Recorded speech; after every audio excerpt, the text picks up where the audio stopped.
de cette campagne de Langolf TV, elle a, je dirais, deux orientations. Une qui est sur le calcul de la biomasse de langoustine, qui est important de pouvoir bien quantifier à partir du moment où jusqu'à maintenant on n'a pas su ou pas pu avoir peut-être des outils qui permettent de pouvoir bien identifier le stock. Ça a permis de pouvoir filmer, c'est vrai que ça paraît un peu peut-être surréaliste, mais aujourd'hui on peut filmer les terriers des langoustines qui permettent de bien les identifier, de les quantifier.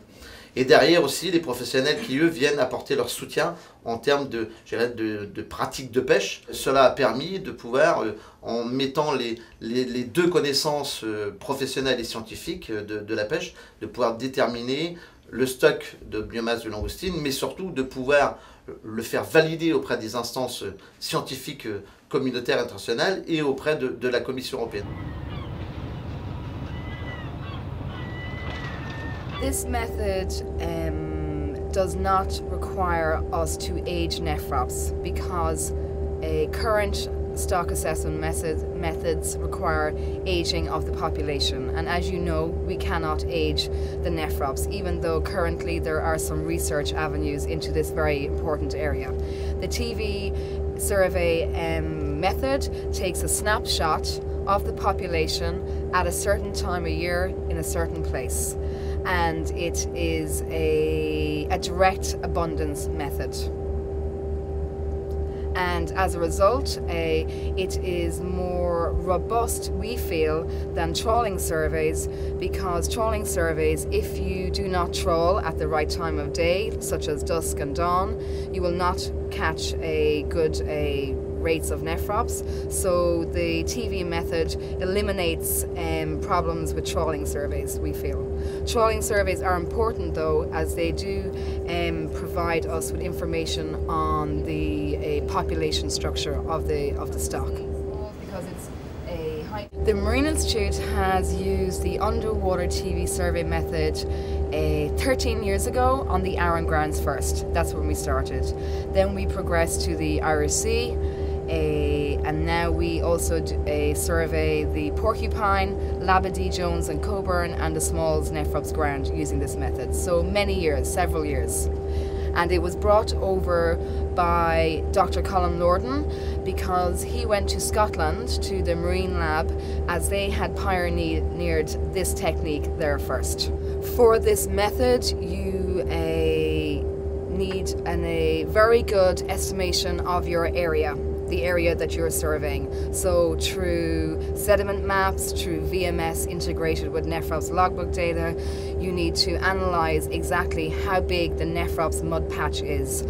Also, you need very good weather to operate the camera system. As you see now, we are in pristine weather conditions in the Bay of Biscay. The method, while new, has been existing for many years, and every year we meet through ICES, a working group on Nephrop surveys, including TV and trawl surveys, where we discuss the problems we encounter. So every year we're progressing issues, such as one important issue that we need to make big progress on is that the assumption with the survey method is that one Nephrops lives in one burrow.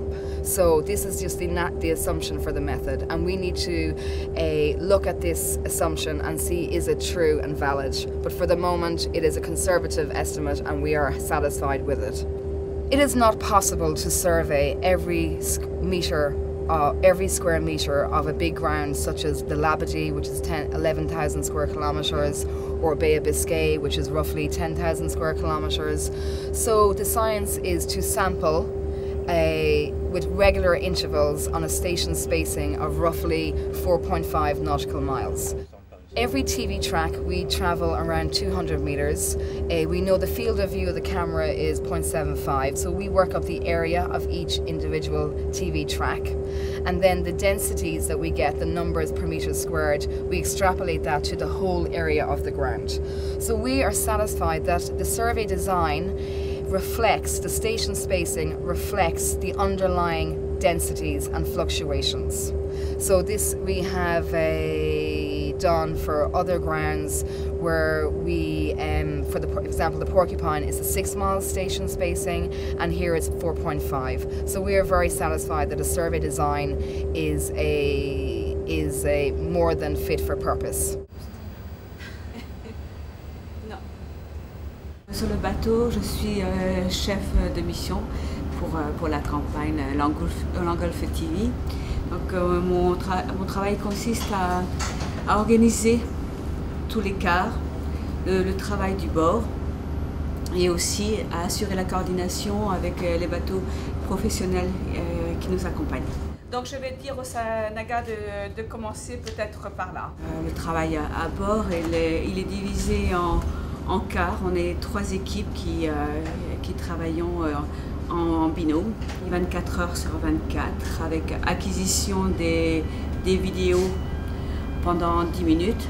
Donc pour faire ce qu'on appelle une station, il faut compter une demi-heure. Sur un quart, entre le temps de route et l'acquisition, on va pouvoir faire 4 stations à peu près.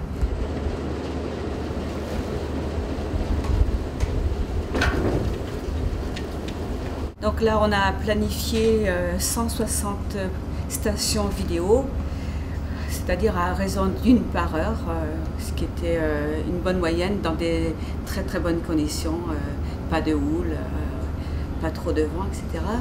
Chaque binôme qui assure le quart met le traîneau à l'eau.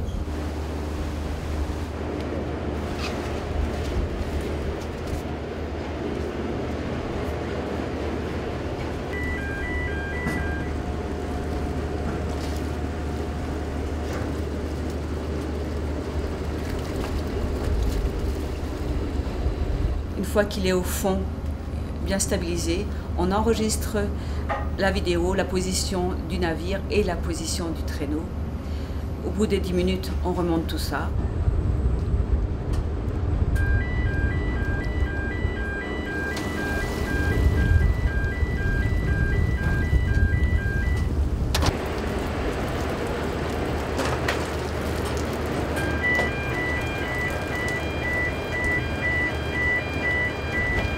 Ensuite, derrière, il y aura le comptage des terriers et de toutes les espèces présentes sur le fond. Alors, ça peut être les langoustines dans les terriers, en dehors des terriers.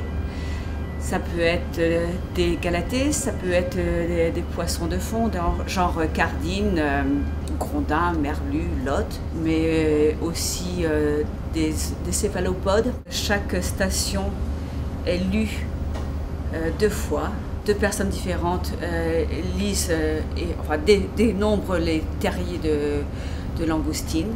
Ensuite, ils comparent leurs résultats.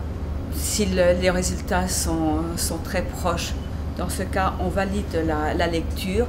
S'il y a un désaccord, il y a repassage de la bande et validation par les deux lecteurs.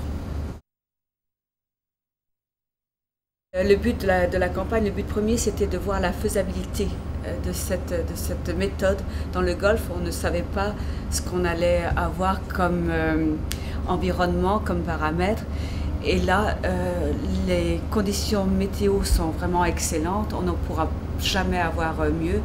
On n'a pas du tout de houle, donc le traîneau se pose au fond. Il n'y a aucun problème de maniement du traîneau. Il y a une très très bonne visibilité sur le fond, il n'y a aucun problème. Là aujourd'hui, ce qui est important, c'est que les professionnels se sont investis dans ce programme, dans ce projet de Langolf TV, et que ça permet justement d'avoir une approche, je dirais, empirique de la connaissance et du savoir-faire des scientifiques, mais aussi de la profession et des professionnels, et entre autres des 2 navires, le Sanaga et l'Atlantique, qui a permis justement d'avoir des résultats. Pour l'année prochaine, je dirais oui sans aucun doute, pour qu'on confirme et qu'on se mette bien tous les éléments de la campagne, enfin qu'on s'approprie tous les éléments de la campagne. Et par la suite, c'est bien tentant de travailler avec le navire irlandais qui a tout l'équipement, qui a l'expérience et tout le savoir-faire. Oui. Je crois que cette campagne Langolf TV qui a été effectuée avec le navire irlandais montre bien que ce genre de démarche peut être fait aussi bien avec des navires de scientifiques français ou d'autres nationalités, et que justement la barrière de la langue n'est pas un problème pour travailler avec les professionnels de différentes nationalités. La seule barrière qui existe aujourd'hui, c'est de ne pas le faire. Donc il faut qu'on puisse justement donner une continuité à cette campagne, et on se dit à très bientôt en 2015.